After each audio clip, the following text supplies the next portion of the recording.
Ang chopper ng ating Pangulo, parating na po dito sa Batasang Pambansa at pababa na po ang chopper at nandito rin po yung mga sasalubong sa ating Pangulo sa pangunguna ng AFP Chief of Staff General Ricardo Visaya. Katabi ni General Visaya ang Sergeant at Arms ng House of Representatives na si retired Lieutenant General Rolando Detabali at Sergeant at Arms ng Senado na si retired Major General Jose Balahaja Jr. Sa dulo naman ng Honor Guards Formation, sina Senate President Aquilino Coco Pimentel at Speaker of the House na si Pantaleon Alvarez.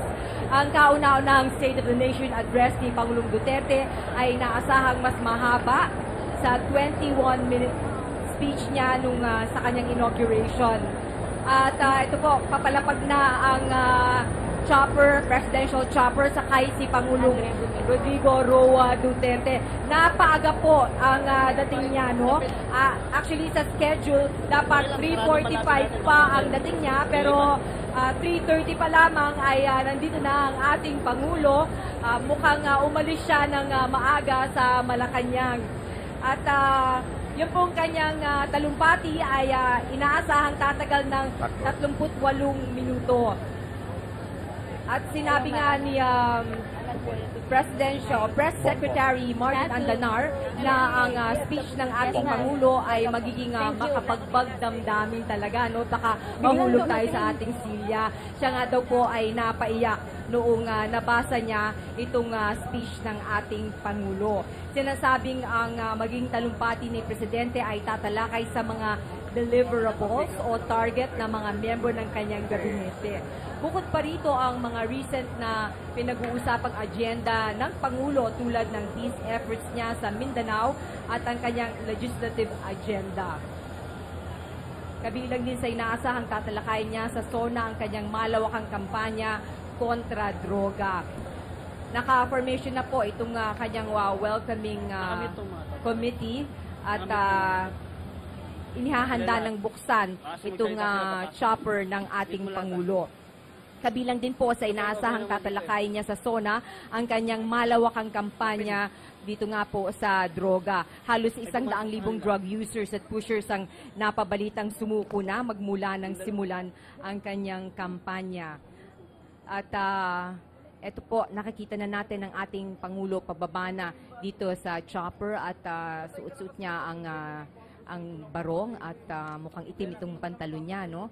At yan po nakipagkamay siya sa mga sergeants at arms at ang Chief of Staff ng Armed Forces of the Philippines. At naglalakad na sila papunta dito sa rear entrance. At itong mga honor guards ay naka-formation na rin po dito. At maaari din pong banggitin ng Pangulo ang recent ruling ng International Court of Arbitration patungkol sa territorial dispute sa West Philippine Sea. Kaugnay nito ay tinaga niya si dating Pangulong Fidel Ramos para pangunahan ang pakipag-usap sa mga Chinese officials. Naasahang ding tatalakayin ng Pangulo ang kanyang peace agenda, di lamang ang peace talks sa mga makakaliwa, kundi pati na rin ang pagsisikap niyang maisulong ang kapayapaan sa Mindanao.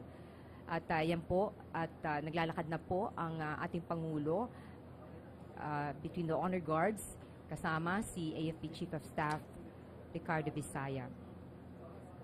Dito po sa taas, right in front of the entrance, ang Senate President Coco Pimentel, Speaker Pantaleon Alvarez, at yung mga Deputy Speaker at Deputy Speaker of the House, si Congressman Fariñas. Of course, nandiyan din po si Ambassador Painor, ang Protocol Officer. Kamakailan lang ay nagtungo ang ating Pangulo sa lalawigan ng Basilan kung saan nanawagan siya sa mga taga-roon at sa government security forces na talikuran ang puot at tulungan siyang paunlarin ang Basilan. Kinausap din niya ang local government leaders at sinabi niya na tulungan siya sa pagdadala ng kapayapaan at hustisya sa Basilan.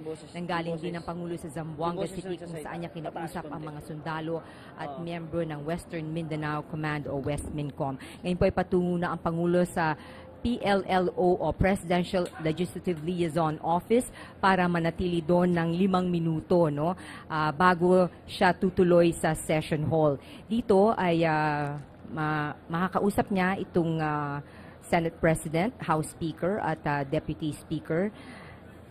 At just about 5 minutes po siya dyan. At pagkatapos niyan ay i-aanunsyo na ng Secretary General ng Senate at ng Lower House ang pagdating ng ating Pangulo para masimulan na ang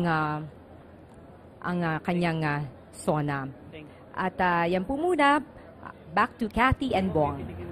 Maraming salamat, Nikki, na nag-uulat mula sa rear entrance dito sa Batasang Bansa. Nakikita niyo po sa inyong mga television screens ay live feed mula po sa PLLO o Presidential Legislative Liaison Office. Dumating po ng mas maaga, 20 minutong mas maaga, ang Pangulong Rodrigo Roa Duterte dito sa Batasang Pambansa Complex para sa kanyang kauna-unahang State of the Nation Address. At kasalukuyan po siyang magtatagal ng ilang minuto sa loob ng PLLO para makipagpulong po sa iba't ibang mga mambabatas. Samantala, nag-uumpisa na po mga kababayan sa pagsisimula ng Congress ay sina Batangas 6 District Representative Vilma Santos Recto at marami pa. Samantala, balikan muna natin Kathy and Bong sa studio. Okay, maraming salamat Aljo Bendio. Lumabas na po mula sa PLLO ang Pangulong Rodrigo Roa Duterte. Ngayon As scheduled, no? Oo, 4 minutes before 4,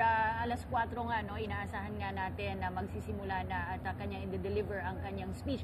At hindi gaya nung mga nakaraang SONA ay walang receiving o reception committee, wala yung mga kasama na naglalakad ng Pangulo, kundi siya lang at syempre kasama si Secretary Bongo. Ang Special Assistant to the President.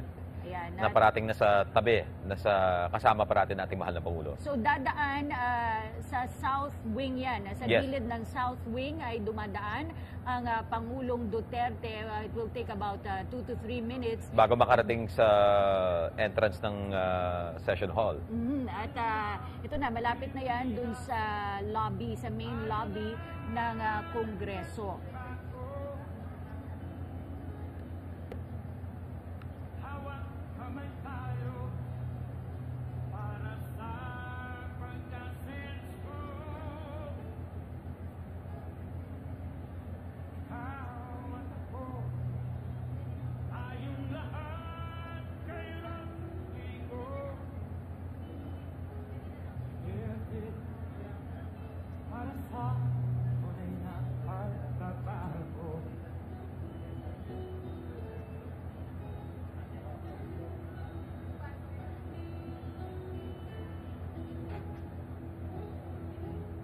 Masdan mo ang paligid,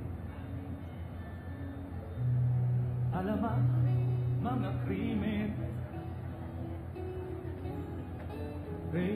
Ladies and gentlemen, the President of the Republic of the Philippines, President Rodrigo Roa Duterte.